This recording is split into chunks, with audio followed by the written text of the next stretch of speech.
रसूल पाक का विशाल हुआ ना, हजरत बिलाल ने मुंह से लफ्ज ही कोई नहीं अदा किया। किसी ने अपना दुखड़ा किसी अंदाज में सुना लिया। हजरत उमर ने कहा, जिसने कहा हुजूर विशाल करके गर्दन उड़ा दूंगा। हजरत उस्मान गनी ने कहा, खबरदार कोई मुझे आके ना बताए कि मुस्तफा विशाल कर गए। हजरत अली मुर्तज़ा रज़ी अल्लाह तआला अन्हु ने फरमाया, ना भाई मेरे मुस्तफा पर तो मौत आती ही नहीं जिस तरह आप लोगों पे। सब लोगों ने अपने अपने इजहार कर लिए ना, बिलाल ने किसी को दुख बताया ही नहीं। एक कोने में बैठ के ना हजरत बिलाल अकेले आंसू बहाते रहे, किसी को बताया ही नहीं, अकेले रोए।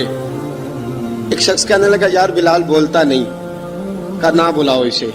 असर की नमाज का वक्त हुआ ना, तो वो बिलाल जो काबे की छत पे बगैर सीढ़ियों के चढ़ गया था, वो बिलाल जो काबे की छत पे बगैर किसी सहारे के चढ़ गया था, उस बिलाल को कहा कि बिलाल चढ़ जरा, आजान पढ़, मस्जिद की छत पे चढ़ जा।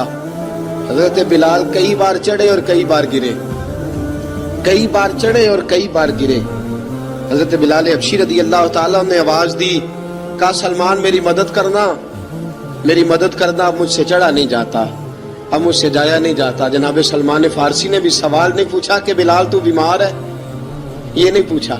हजरत बिलाल को दो चार सहाबा ने उठाया, छत पे पहुंचाया। बिलाल ने अजान शुरू की।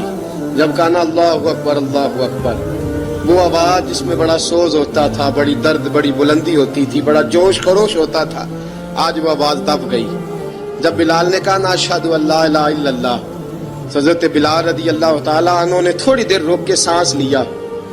जब कहा ना अशहदु अन्ना मुहम्मदर रसूलुल्लाह, जो सारे चुप खड़े थे ना, उनमें से एक बाबा रो पड़ा, इसका नाम अबू बकर सिद्दीक था।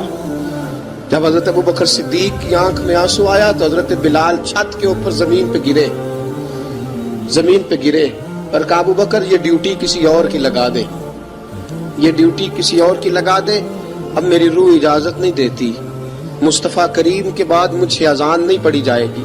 आपने वाकया सुन रखा है कि एक बार सहाबा ने बुलाया, दोबारा आए, हुजूर ख्वाब में मिले, कहा, बिलाल तू आता क्यों नहीं? बिलाल छोड़ के चले गए थे। फरमाया, मेरा यहाँ दिल नहीं लगता। मुल्क के शाम के शहर हलब में चले गए थे, छोड़ दिया था मदीना मुनव्वरा। अब मेरी निगाहों में जचता नहीं कोई, जैसे मेरे महबूब हैं ऐसा नहीं कोई। हुजूर ख्वाब में मिले, आए मदीने। हजरत बिलाल आखिरी बार, लोगों ने कहा अजान पढ़ो। कहा, मुझे वो अजान भूल ही गई है जो मुझे मुस्तफा करीम के जमाने में पढ़ा करता था, मुझसे नहीं पढ़ी जाती, ना मुझे कहो, मैं कैसे पढ़ूं?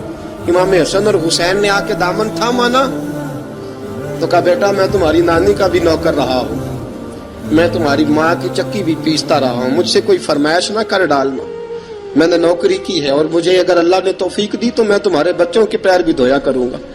लेकिन इमाम हसन रज़ी अल्लाह ताला उन्होंने फरमाया, बिलाल एक बार तो अजान सुनानी पड़ेगी। सुनाई बिलाल ने अजान। कोई घर मदीने में ऐसा नहीं था जहां से रोने की आवाज ना आई हो।